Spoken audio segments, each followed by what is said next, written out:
미국 물가가 크게 올랐다는 소식에 오늘 하루 우울한 수치들이 연달아 나타났습니다. 이 소식으로 뉴스룸을 시작합니다. 환율이 특히 문제입니다. 또다시 천장을 뚫고 올라갔습니다.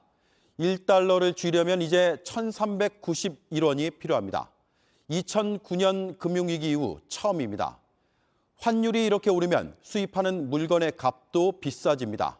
올가을 물가가 좀 잡히길 기대했지만 고물가의 긴 터널엔 아직 출구가 보이지 않습니다. 먼저 황예린 기자입니다. 외환시장이 열리자마자 달러 값은 어제보다 20원 가까이 뛴 1,393원으로 출발했습니다. 한때 1,395원까지 넘어섰고 은행에서 달러를 살 땐 1,400원을 넘게 내기도 했습니다. 올해 최고치인 건 물론이고 1,390원대까지 뛴 건 2009년 3월 이후 13년 만입니다. 이런 속도라면 이번 주 안에 1,400원 선을 넘을 수도 있습니다. 환율이 요동친 건 지난달 미국 소비자 물가지수 상승률이 예상보다 높은 8.3%를 기록했기 때문입니다.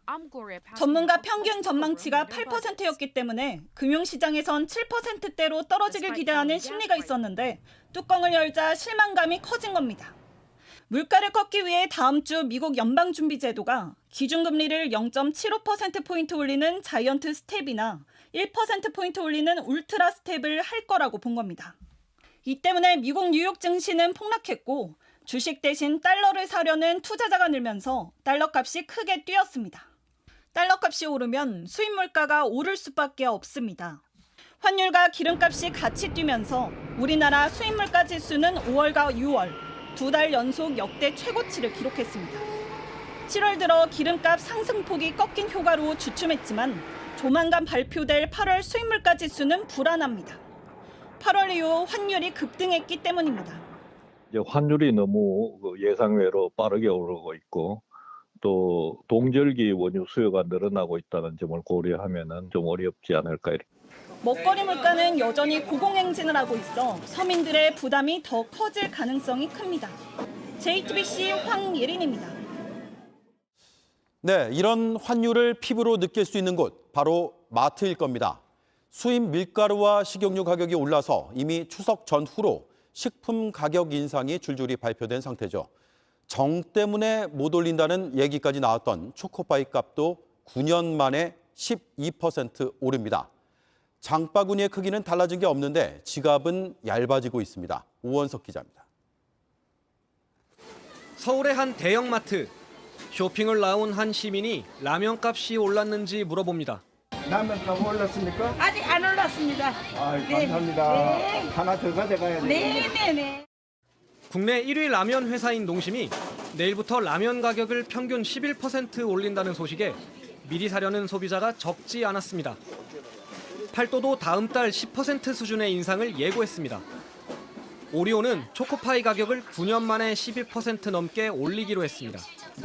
업체들이 가격을 올리면서 내건 이유는 원료로 쓰는 밀가루와 식용유의 수입 가격이 비싸졌다는 겁니다.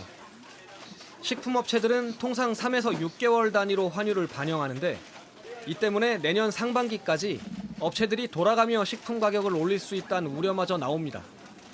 수입 수산물과 축산물 코너도 환율에 직격탄을 맞았습니다. 환율이 오르기 전에는 10,000원이면 노르웨이산 연어 300g을 살 수 있었습니다. 그런데 지금은 220g밖에 살 수 없습니다. 미국산 소고기 가격도 연초보다 13%가량 올랐습니다. 축산물 수입에 정부가 제로관세 정책을 펴고 있지만 큰 효과가 없는 겁니다. 당장 저녁거리를 마련해야 하는 서민들 지갑은 비상입니다.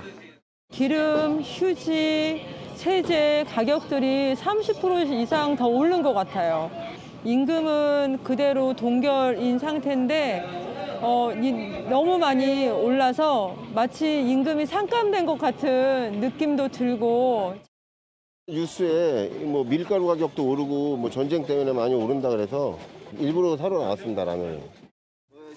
국제 가스 가격과 환율이 동시에 뛰면서 10월 가스요금 인상도 예고된 상황이어서 월급 통장은 더 얇게 느껴질 것으로 보입니다. JTBC 오원석입니다. 조만간 물가가 좀 잡힐 거라는 전망도 있었는데 오늘 환율 소식 이후에 아직 정점이 멀었다는 분석들도 나왔습니다. 과연 그런지 짚어보겠습니다.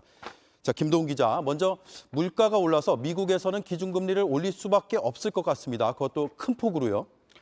당장 이번 달에 한 번에 1%포인트 올리는 울트라 스텝 단행할 수 있다는 전망까지 나옵니다. 현지 시간으로 오는 21일, 다음 주 수요일 열리는 미국 연방준비제도의 연방공개시장위원회에서 결정을 하는데요.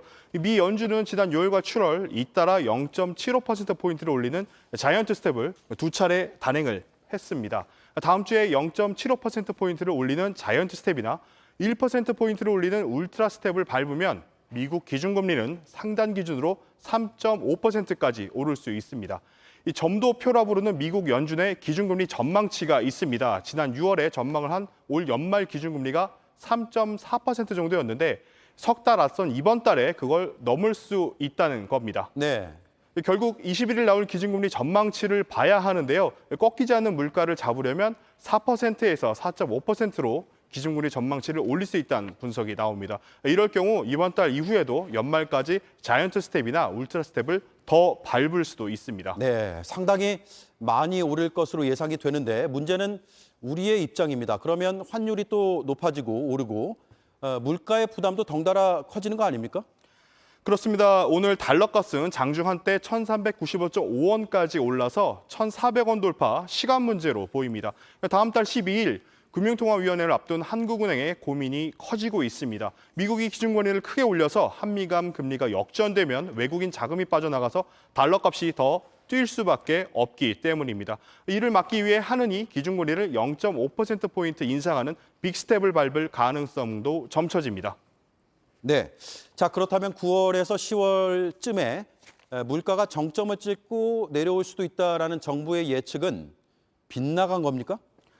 그럴 가능성 배제할 수 없습니다. 우리 소비자 물가 지수는 7월 6.3%를 찍은 이후 지난달 5.7%로 낮아졌습니다. 물가 정점을 찍고 내려오는 게 아니냐는 얘기도 있었지만 자세히 뜯어보면 국제 유가 하락으로 휘발유 값이 한 달 새 10% 떨어지면서 나온 효과라는 분석이 지배점입니다. 이런 상황에 환율이 뛰면 국제 곡물 가격과 원자재 가격이 올라서 국내 물가가 꺾이지 않을 수 있습니다. 예. 정부는 수입산 고기 관세를 내리고 외환 시장에 맞춰 몇 차례 구두 개입을 했지만 미국발 충격이 워낙 크다 보니 대책이 잘 먹히지 않고 있습니다. 알겠습니다. 김동훈 기자 잘 들었습니다.